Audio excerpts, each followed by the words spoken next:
राम राम मंडळी.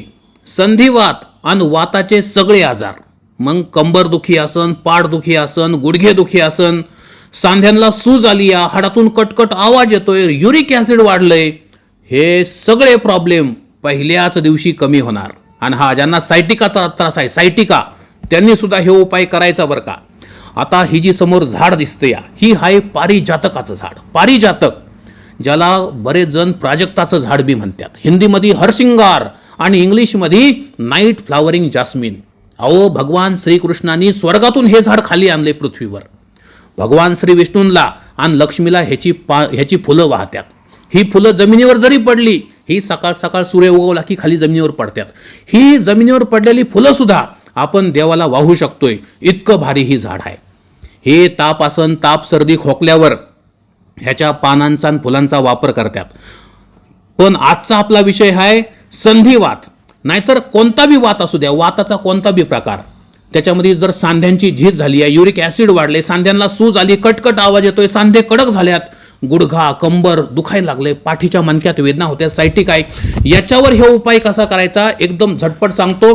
ह्याची आपला कवळी थोडी पानं काढायची बरं का. कवळी पानं, लई जून पानं घेऊ नका, 3-4 पानं आपल्याला घ्यायची. ह्या पानामध्ये असे औषधी गुणधर्म आहेत की जे वाताचे विकार, वाताचं दुखणं बरं करतात. आता करायचं काय, या पानांचा आपला काढा करायचा आहे. मिठाच्या पाण्यामध्ये ही चांगली धुवून घ्या. 1-4-5 मिनिटं याला मिठाच्या पाण्यात बुडून ठेवा. नंतर स्वच्छ पाण्याने धुवून घ्या आणि 4 कप पाणी आपल्याला घ्यायचंय.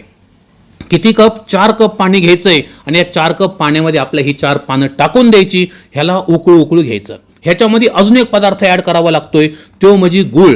होय, थोडासा 1-2 चमचे गुळ, तुमच्या इच्छेप्रमाणे 1-2 चमचे गुळ घ्यायचा आणि तो ह्याच्यामध्ये टाकायचा आणि याला चांगलं उकळू घ्यायचं. मंद आचेवर बरं का, लय फास्ट उकळू नका, मंद आचेवर उकळा.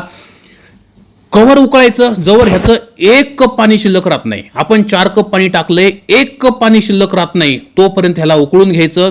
लक्षात घ्या मंडळी, याच्या पानांमध्ये दाहशामक म्हणजे अँटी इन्फ्लेमेटरी प्रॉपर्टीज आहेत. इरिडॉइड ग्लायकोसाइड्स नावाचा याच्यात घटक आहे की जो शरीरातली सूज कमी करतो, सांध्यांमधला गुडघ्यातला कडकपणा आणि सूज कमी करतो. हे नॅचरल पेन किलर असणारी पानं आहे, ज्याच्यात अल्कलॉइड्स आहेत. सॅपोनिन नावाचा नैसर्गिक वेदनाशामक घटक आहे. त्याच्यामुळं सायटिकासारखा आजार, त्याच्यामध्ये तीव्र नस दुखती, त्याच्यामध्ये आराम पडतो, स्नायूदुखीपासून. असे असंख्य गुणधर्म आहेत. अँटीऑक्सिडंट आहे त्याच्यामध्ये, ज्याच्यामुळं सांध्यातलं कार्टिलेज म्हणजे कुर्चा खराब होण्यापासून वाचतो. वाढत्या वयाबरोबर जी सांध्याची झीज होत असते ती झीज कमी होती. तर बघा, ह्यो जी काढा आहे ही आपला उकळू आपण घेतलाय. आता मी व्हिडिओ फास्ट दाखवतो. 1 कप काढा उरलाय. आता ह्यो घ्यायचा कसा, लक्षपूर्वक ऐका. सकाळी अनशापोटी म्हणजे काहीही खाता न पिता ह्यो काढा आपल्याला सिप करत प्यायचा आहे. ह्याला कोमट होऊन द्यायचं बरं का, गरम नाही, कोमट होऊन द्यायचा. चहा कसा आपण पितो तसा सिप करत ह्यो कपभर काढा आपला हळूहळू प्यायचा आहे. किती दिवस करायचं? पहिल्याच दिवशी तुम्हाला ह्या सगळ्या आजारांवरती आराम पडलेला दिसून येईल, दुखणं कमी होईल. पण इथं थांबायचं नाही, सलग 7-8 दिवस म्हणजे 1 आठवडाभर हे उपाय करायचा. ज्यांचा आजार लय जुनाट आहे, संधिवात लय जुना आहे, वाताचा विकार, त्यांनी 2-3 आठवडे करावं लागन. हे उपाय म्हणजे मुळासकट ह्यो वाताचा प्रॉब्लेम निघून जातोय. गुडघेदुखी ह्या सगळ्यांनी 2-3 आठवडे करावं लागते. आता महत्वाची गोष्ट, ह्यो काढा घेतल्याच्या नंतर अर्धा तास काही पण खायचं नाही, प्यायचं नाही. जर तुम्हाला उष्णता असन तर पानं कमी वापरा, 1-2च पानं वापरा. ह्याची प्रकृती उष्ण असते, तेव्हा उष्णता भडकू शकते. ज्या स्तनदा माता आहेत, बाळाला पाजत्यात अंगावर, त्यांनी हे करायचं नाही. लहान मुलांसाठी हे काढा अजिबात नाही. ज्या गर्भवती माता भगिनी आहेत त्यांच्याकरता हे उपाय नाही. बाकीच्यांनी सुद्धा जर मनात काही शंका असन, काही गोळ्या औषधं चालू असतील तर डॉक्टरचा सल्ला घ्यायचा.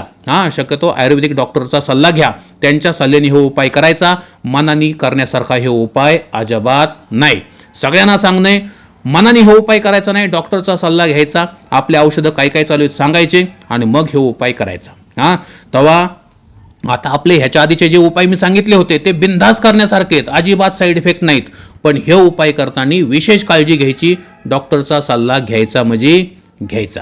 ओके, तर उपाय करून बघा. फरक कसा वाटला कमेंट करा की राव. आणि आपला व्हिडिओ लाईक करा, शेअर करा, सबस्क्राईब करा चॅनलला.